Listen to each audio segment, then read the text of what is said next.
Hello সবাইকে, welcome back to my channel. আজকে আর একটা নিয়ে এসেছি রান্না।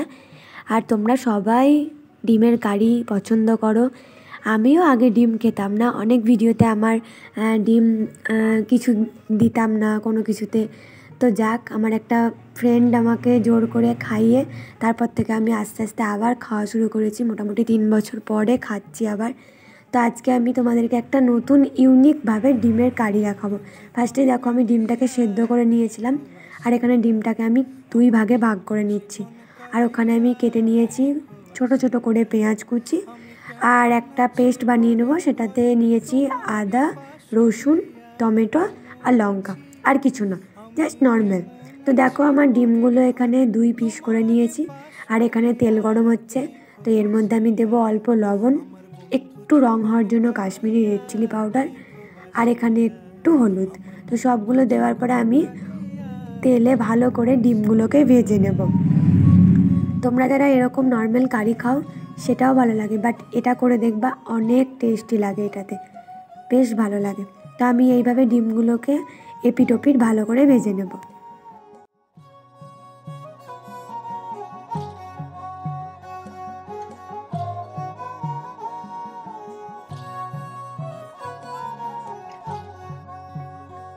যদি দেখার ইচ্ছা হয় তোমার নিঠুর মনে লয়, কালিন্দির ঘাটে আইসো দুপুরের সময়। যদি দেখার ইচ্ছা হয়। অলরেডি আমার দেখো ডিমগুলো ভাজা হয়ে গেছে। আর এখানে আমি দিচ্ছি কড়াইয়ে তেলের মধ্যে একটু তেজপাতা, গোটা জিরে আর কাঁচা লঙ্কা, পেঁয়াজ কুচিটাকে ভালো করে ভেজে নেব। আমি জল ভরিবার ছল করিয়া দেখব নয়ন ভরিয়া, দেখো আসিয়া আমার বন্ধু চিকন কালিয়া, দেখো আসিয়া। আমি এখানে যে পেস্ট তৈরি করে রেখেছিলাম সেটাতে আমি কিছু মশলা অ্যাড করব। দেখো, এখানে কাশ্মীরি রেড চিলি পাউডার, একটু হলুদ, একটু লবণ, আর এখানে আমি একটা ডিমের কারি মশলা অ্যাড করছি। ওটা অপশনাল, তোমরা না দিতেও পারো, বাট ওটা দিলে না খুব টেস্ট হয়, ভালো লাগে। আর এখানে অল্প একটু ভাজা মশলা দিচ্ছি। তো সবগুলোকে আমি মিক্সড করে নেব। তো এইটাকে আমি পেঁয়াজের মধ্যে দিয়ে দেবো।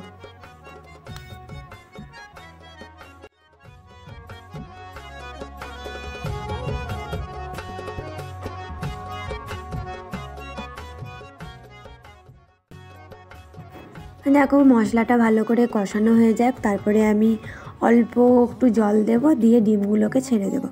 আর তোমাদের আমি অনেক দিন রান্নার ভিডিও আনিনি, কারণ আমি কিছুদিন কথা কম বলছিলাম, আমার কথা বলা বারণ ছিল, ওই জন্য আমি রান্নার ভিডিওগুলো আনছিলাম না।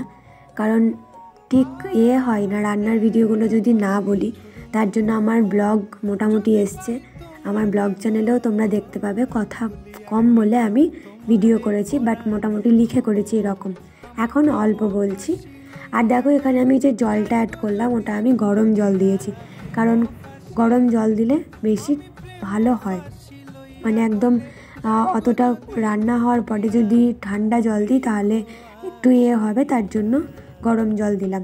তো একটু ফুটে যাওয়ার পরে আমি ডিমগুলোকে ফেলে দেব। তারপরে একদম ঝোলটা একটু ফুটলেই আমি নামিয়ে নেব। তোমাদের রেসিপিটা কেমন লাগলো এটাও জানিয়ে ফেলো। ভালো লাগলে একটা লাইক করবে। আর এরকম করে তোমরা মানে ছোটো ছোটো রান্নাগুলো আমার কাছ থেকে পাও। তোমরা আরও যদি এরকম রান্না পেতে চাও আমাকে কমেন্ট করবে। আমি তোমাদেরকে কি কি রান্না তোমাদের লাগবে আমাকে সেটাও বলবে, আমি তোমাদেরকে সেটাও ট্রাই করে দেখাবো যদি পারি। তো আমি এটাকে নামিয়ে নেবো, আর তোমাদের কেমন লাগলো জানিয়ে ফেলো।